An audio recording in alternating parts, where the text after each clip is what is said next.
तो अगर आप एसएससी जेईई, आरआरबी जेईई या कोई भी इंजीनियरिंग सर्विसेज की तैयारी कर रहे हो और आपको टाइम टेबल प्रिपरेशन में प्रॉब्लम आ रहा है, या आप टाइम टेबल प्रिपेयर कर लिए हो तो कंसिस्टेंट रहने में उसमें प्रॉब्लम आ रही है, तो इस वीडियो में उस बारे में डिस्कस करेंगे कि क्या आपका परफेक्ट टाइम टेबल हो सकता है एसएससी जेईई या कोई भी इंजीनियरिंग की तैयारी के लिए। तो हेलो स्टूडेंट्स, वेलकम टू नौकरी नेटवर्क चैनल। चले आज के टॉपिक के साथ वीडियो को स्टार्ट करते हैं। तो बेसिकली जितने भी लोग हैं, मैं देखता हूँ कि आजकल के टाइम में टाइम टेबल अदर्स के मतलब दूसरे के प्रिपेयर करते हुए टाइम टेबल को फॉलो अप करने में ज़्यादा बिलीव रखते हैं। तो उससे क्या होता है, ये एक कन्वेंशनल टाइम टेबल होता है जो बहुत सारे जगहों पे आपको मिल जाएगा। जैसे कि आपके मॉर्निंग का, आफ्टरनून का, इवनिंग का, नाइट का पूरा शेड्यूल दिया हुआ है, ठीक है। इसमें क्या बोलते हैं कि 3 घंटे मॉर्निंग में, 3 घंटे आपका आफ्टरनून में, इवनिंग में 2 घंटे और नाइट में 1 से 2 घंटे आपकी पढ़ाई होनी चाहिए, जिसमें 3 घंटे में आप थ्योरी कवर कर लोगे मॉर्निंग में, आफ्टरनून में आप अदर सब्जेक्ट जैसे सेकंड सब्जेक्ट कर लोगे, इवनिंग में जैसे आप रिवाइज कर लोगे वो सारी चीज़ों को, और नाइट में आप जैसे मॉक वगैरह टेस्ट वगैरह दिए हुए हो तो उसके एनालिसिस कर लोगे, ठीक है। और नेक्स्ट डे का प्लान भी कर लोगे, ठीक है। तो ये सारी जो चीज़ें हैं, टाइम टेबल जो है, ये बहुत अच्छी लग रही है देखने में सिर्फ, ठीक है। लेकिन फॉलो अप करने पे जब आप इस पे उतरोगे ना, तो ये एक माउंट एवरेस्ट है, मैं आपको बता रहा हूँ। क्यों बोल रहा हूँ इस चीज़ को? ये एक कितना है, 3 घंटा, 3 घंटा, 2 घंटा और 1 से 2 घंटे, यानी 10 से 11 घंटे इन टोटल हो रहा है। तो ऐसा लगता है कि क्या बोलते हैं, 10 से 11 घंटे ही तो है। बहुत लोगों को लगेगा, बहुत लोग 10-11 घंटे पढ़ते हैं, ऐसा मैं वो नहीं बोल रहा हूँ। तो उनको लगेगा कि इसमें कोई बहुत बड़ी बात नहीं है, ठीक है। और ये चीज़ को बहुत ईज़िली भी करा जा सकता है, और करने भी स्टार्ट कर लेते हैं बहुत सारे लोग, ये प्रिपेयर करके करना स्टार्ट कर लेते हैं। बट बेसिकली इसमें क्या होता है, जब आप इसको करने आओगे ना, मतलब इसको फ़ॉलो अप करने बैठोगे ना, तो 1 दिन, 2 दिन, हफ़्ते दिन, 15 दिन, ये बहुत अच्छे तरीके से आप फ़ॉलो कर लोगे, और उससे ज़्यादा भी कुछ लोग कर लेंगे, ठीक है। बट जब आप इसको लॉन्ग रन पे जाओगे ना, क्योंकि ये बहुत बड़ा मैराथन है जो आप प्रिपेयर कर रहे हो, किसी भी गवर्नमेंट एग्जाम की तैयारी एक मैराथन है। ये कोई स्प्रिंट रेस नहीं है कि आप आज किए और 15 दिन, 20 दिन, 1 महीने करके आप उसमें मतलब सिलेक्शन ले लोगे। ये एक मैराथन है, तो इसको आपको मैराथन की तरह प्रिपेयर करना है, ठीक है। तो ये जो टाइम टेबल शेड्यूल है ना, ये आपका फॉलो अप करके देख लेना। ये मैं आप इसका स्क्रीनशॉट ले लो, ठीक है। और आप इसको 10 दिन, 12 दिन, 15 दिन फॉलो करके देखना। कुछ दिन तो, कुछ लोग तो मतलब 10 दिन भी फॉलो नहीं कर पाएँगे इस चीज़ को, क्योंकि क्या प्रॉब्लम होता है इस टाइम टेबल के साथ, मैं ये बताता हूँ। ये टाइम टेबल फॉलो बहुत सारे लोग करते हैं, बट ये परफेक्टली रॉन्ग अप्रोच है, और उसका रीज़न भी मैं बता रहा हूँ। जैसे ही आप 10 से 11 घंटे पढ़ने के लिए बैठोगे, 15 दिन तक, 10 दिन तक आपको कोई प्रॉब्लम नहीं होगा।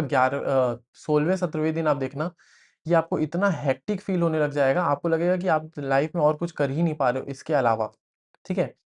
और ये चीज़ इतनी ज़्यादा आपको माइंड में प्रेशराइज़ करेगी कि मतलब आपको लगेगा कि आप डिप्रेस होने लग जाओगे इस चीज़ से। मतलब डिप्रेस नहीं, एक सही वर्ड यूज़ होगा। आप मतलब फ्रस्ट्रेशन आपको आने लग जाएगा, और आप ये फ़ॉलो अप ही नहीं कर पाओगे 16वें 17वें दिन से। आपको कोई ना कोई इसमें चीज़ें ना मिस होने लग जाएगी। जैसे कि पहला मॉर्निंग शिफ्ट मिस होगा, नाइट शिफ्ट मिस होगा, या कुछ उसमें घंटे मिस होने लग जाएँगे। तो उससे आपको एक पीयर प्रेशर डेवलप होगा कि आपने जो आपका टाइम टेबल प्रिपेयर किया है, वो आप फ़ॉलो नहीं कर पा रहे हो। यानी कि आप प्रिपरेशन के जर्नी पे पीछे छूटते जा रहे हो, आपका प्रिपरेशन सही नहीं हो रहा है। ये एक फोमो बिल्ड होने लग जाएगा आपके अंदर, ठीक है? तो ये एक कंप्लीटली रॉन्ग अप्रोच है, ठीक है? लॉन्ग रन में आप क्या, मैं बता रहा हूँ, 95-98% लोग इसको फ़ॉलो अप नहीं ही कर पाएँगे, ठीक है?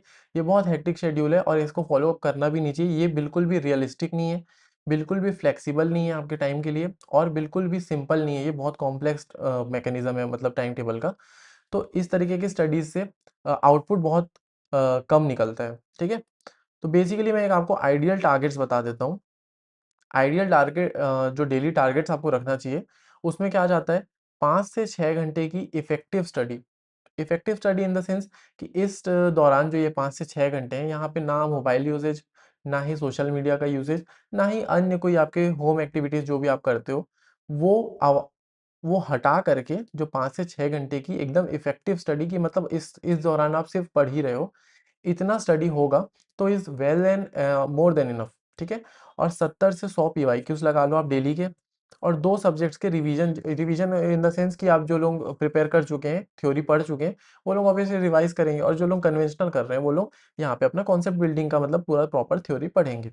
तो 2 सब्जेक्ट आप इसमें चला लिए, 70 से 100 पीवाईक्यूज़ कर लिए, और ये 5 से 6 घंटे में ये सारी चीज़ को डिवाइड कर लिए। तो जैसे कि आप 2 सब्जेक्ट चला रहे हो, डेढ़-डेढ़ घंटे चला लिए, ठीक है? डेढ़-डेढ़ घंटे आप डिवाइड कर लो और 3 घंटे हो गए और बाकी के 3 घंटे आप पीवाईक्यूज़ लगा लो। ये जो आपके टारगेट्स होंगे, ये आपको क्या होंगे? फ्लेक्सिबिलिटी प्रोवाइड करेगा, रियलिस्टिक टारगेट्स हैं और आपको सिंपल भी लगेगा। ये आप लॉन्ग रन में फ़ॉलो अप करवाओगे। 1 साल की भी जैसे आप प्रिपेयर कर रहे हो, 6 महीने, 8 महीने की प्रिपरेशन कर रहे हो, उस दौरान में आप इसको कंसिस्टेंटली डे टू डे आप इसको फ़ॉलो कर पाओगे। आप फ़ॉलो करके देख लेना, आप डे टू डे आप फ़ॉलो करोगे विदाउट एनी हेजिटेशन और किसी भी चीज़ का आपको फोमो नहीं होगा और किसी भी चीज़ में आप लैग नहीं करोगे। आपके पास अगर कोई चीज़ मतलब इम्पोर्टेंट वर्क भी आ जाएगा, तो भी आप उसके बावजूद इस चीज़ को मतलब अचीव कर पाओगे इस चीज़ को। तो आपको एक फोमो नहीं बिल्ड होगा कि आप वो चीज़ मिस कर रहे हो या कोई चीज़ आप गलत कर रहे हो, इस टाइप की फोमो डेवलप नहीं होगा इस चीज़ से, ठीक है? उसके बाद अगर देखूँ तो मैं आपको ये बोलता हूँ कि स्टडी को जो आपका है ना स्प्लिट कर लेना चाहिए। किस चीज़ में? डेली में अगर मैं बताऊँ तो 60% पीवाईक्यूज़ में स्प्लिट कर लो, जितना भी टाइम है। उसके बाद आपका 30% आपका थ्योरी में स्प्लिट कर लो या जिन लोग पढ़ लिए हैं उन लोगों को रिवीजन में और 10% टाइम आपका मॉक एनालिसिस जिस दिन आप मॉक दिए हो उसी दिन में आप बस ये होगा 10%। बाकी जिस दिन मॉक नहीं दे रहे हो तो ये 10% ये ऊपर वाले में इंक्लूड होके 40% बन जाएगा आपका थ्योरी या रिवीजन में, ठीक है?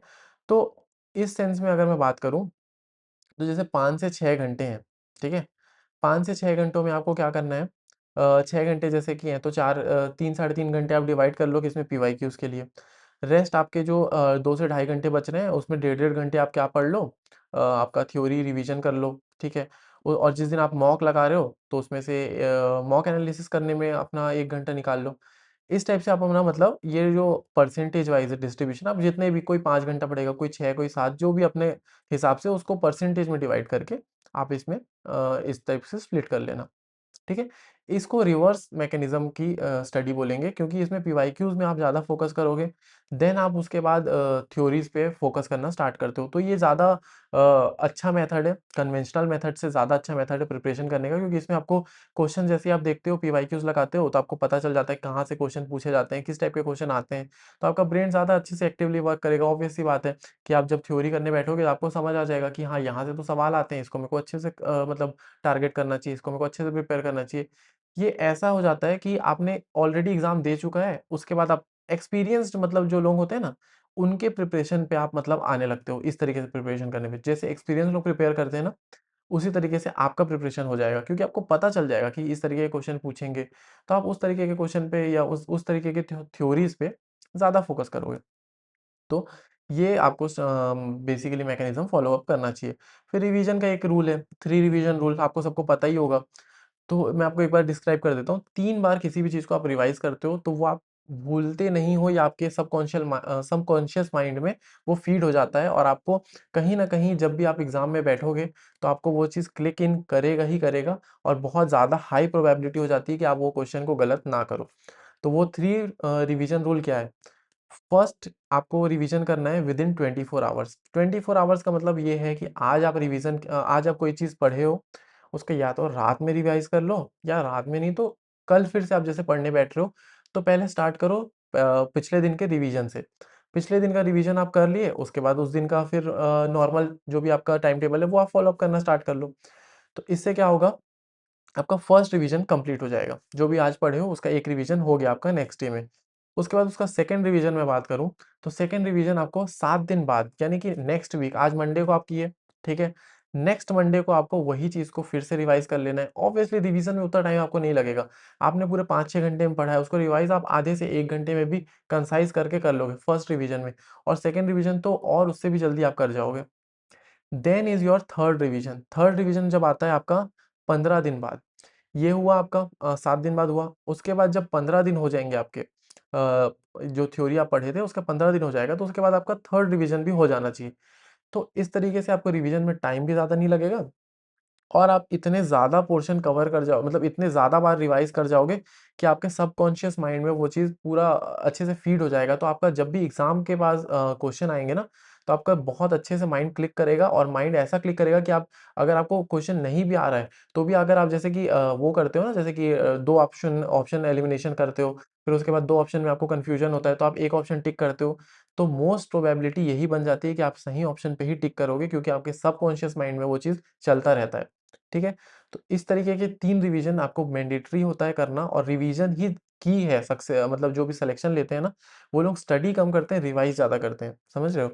तो रिवीजन ज़्यादा करना है अपन को, और स्टडी जितना भी कर रहे हो उससे ज़्यादा रिवीजन करना पे फ़ोकस करना है, ठीक है? तो आप ये 3 रिवीजन आप अगर कर लोगे तो बेसिकली बहुत अच्छा आपका प्रिपरेशन हो जाएगा, बहुत अच्छे से आप मतलब उस चीज़ को कवर अप कर जाओगे। नेक्स्ट वो is what next is your mock test rule. Mock test rule की अगर मैं बात करूँ, तो 2 से 3 टोटल 2 से 3 मॉक टेस्ट आप पर वीक लगा लेना, लगा सकते हो, है ना? इससे ज़्यादा I don't think so required है, बट अगर आपको मन करता है तो आप इससे ज़्यादा 4 भी लगा सकते हो या 5 भी लगा सकते हो। डिपेंड करता है कि एग्ज़ाम कितना क्लोज़ आ रहा है, एग्ज़ाम पे क्लोज़ आने के टाइम पे आप ज़्यादा ल मॉक टेस्ट लगा सकते हो, और एग्ज़ाम जब दूर है तो 2 से 3 बहुत मोर देन इनफ है मॉक टेस्ट पर वीक लगाने के लिए। उसके बाद बेसिकली जो जिस चीज़ पे आपको फ़ोकस करना है मॉक टेस्ट लगाते समय, वो है आपकी एक्यूरेसी। एक्यूरेसी पे आपको ज़्यादा फ़ोकस करना है rather than your attempts. Starting कर रहे हो जैसे आप प्रिपरेशन, बिगिनर हो, तो आपको अगर 30 से 40 क्वेश्चन भी आपके सही हो रहे हैं मॉक टेस्ट जब आप लगा रहे हो, इट्स वेल एंड गुड। क्यों बता रहा हूँ? क्योंकि आपको अटेम्प्ट्स पे नहीं जाना है, आपके 40 क्वेश्चन सही हो रहे हैं, ठीक है। आप जो नहीं सही हो रहे हैं, जो आपके गलत हो रहे हैं या आप अटेम्प्ट नहीं कर पा रहे हो, उस टॉपिक्स पे फ़ोकस करो, उसको रेक्टिफ़ाई करो, और उसको फिर आप जब रेक्टिफ़ाई कर लोगे, तो आपके ऑब्वियसली मतलब नेक्स्ट एग्ज़ाम्स में आपके एनहांस होने स्टार्ट हो जाएँगे। लेकिन आप ज़बरदस्ती के अगर 40 क्वेश्चन बन रहे हैं आपके एक्यूरेटली, लेकिन आप 50-60 क्वेश्चन अटेम्प्ट करने की ट्राई कर रहे हो, डज़न्ट मेक सेंस। कोई सेंस नहीं बनाएगा, और आपको पता भी नहीं चलेगा आपके वीक टॉपिक्स क्या हैं, आपके वीक पॉइंट्स क्या हैं, आपके स्ट्रॉन्ग पॉइंट्स क्या हैं। उससे आपका मतलब आप एक्यूरेटली वो नहीं कर पाओगे, अपना एनालिसिस नहीं कर पाओगे। तो ये चीज़ मत करना, अटेम्प्ट पे ज़्यादा फ़ोकस मत करना है, रादर देन एक्यूरेसी पे फ़ोकस करना। जितने आपको एग्ज़ैक्टली सही आंसर लग रहे हैं, वो आंसर्स को टिक करना, और उस तरीके से आप अपना पूरा मॉक की जर्नी को एक्सटेंड करना। इससे क्या होगा, आप एक हैबिट बिल्ड करोगे जो आपके एग्ज़ामिनेशन में भी आपको काम आएगा, कि आपको एक्यूरेट आंसर्स को ज़्यादा पिक करना है। तो आप जब पूरे क्वेश्चन को गो थ्रू करोगे, तो आप एक्यूरेट जो भी आंसर्स होंगे उसको पिक करने की आपकी एक हैबिट बन जाएगी। तो आप एक्यूरेट आंसर्स को एक पहले पिक कर ले जाओगे। उसके बाद फिर जो भी आपको थोड़ा कन्फ्यूजन वाले क्वेश्चन्स हैं, उन पे आओगे। तो इस तरीके के आप अटेम्प्ट लेना मॉक टेस्ट से ही चालू कर दोगे। तो वही मैं बोल रहा था कि accuracy is better than attempt. तो अटेम्प्ट पे ज़्यादा फ़ोकस नहीं करना है, एक्यूरेसी पे फ़ोकस करना है। और यही तक था वीडियो पूरा। ये वाला मेरे हिसाब से तो बहुत ज़्यादा अनरियलिस्टिक और अनफ्लेक्सिबल, पूरा नॉन फ्लेक्सिबल टाइम टेबल है, जो कि बेसिकली बहुत ही ज़्यादा चुनिंदे लोग होंगे जो इसको फ़ॉलो कर पाएँगे, और most of the people will not able to follow this. तो ये आपको फ़ॉलो नहीं करना चाहिए मेरे हिसाब से तो। और आपको अगर आपका पहले से चलता हुआ आ रहा है और आप फ़ॉलो अप कर पा रहे हो, तो इट्स वेल एंड गुड, आप फ़ॉलो कर सकते हो। But most of the peoples के लिए, जिन लोगों को प्रॉब्लम हो रही है कंसिस्टेंट रहने में, वो ये डेली आइडियल टारगेट्स फॉलो करें, कोई हार्ड फास्ट रूल मत बनाएँ, ठीक है? समरी यही है कि हार्ड फास्ट रूल मत बनाओ, फ्लेक्सिबल रखो अपने टाइम टेबल को, ऐसा मत रहो, फोर्स मत करो अपने ब्रेन को कि मेरे को आज इतना करना ही है, इतना करे बिना नहीं हो सकता, ऐसा। इससे आपको फोमो डेवलप होगा, और फिर आप कॉन्फिडेंस लूज़ करोगे इवेंचुअली, ठीक है? तो ये सब चीज़ों को अवॉइड करना है, और ये सब टारगेट्स आप रखो, ये सब प्लान्स बनाओ, ठीक है? यहीं तक था आज का वीडियो, और इसी तरीके के अपडेट्स के लिए चैनल को आप सब्सक्राइब कर लेना, और वीडियो को लाइक कर देना, और मेरे टेलीग्राम चैनल से आप जुड़ सकते हो। बहुत सारे अपडेट्स और बहुत सारी स्टडी मटेरियल्स और जो भी चीज़ें होती हैं आपके प्रिपरेशन के दौरान आपको जो हेल्प करे, वो वहाँ पे आपको अवेलेबल हो जाएगा। टेलीग्राम चैनल का लिंक मैं डाल दूँगा डिस्क्रिप्शन बॉक्स में, वहाँ से जाके आप टेलीग्राम जॉइन कर लेना। तो यहीं तक था आज का video. Thank you so much for watching. Till then bye.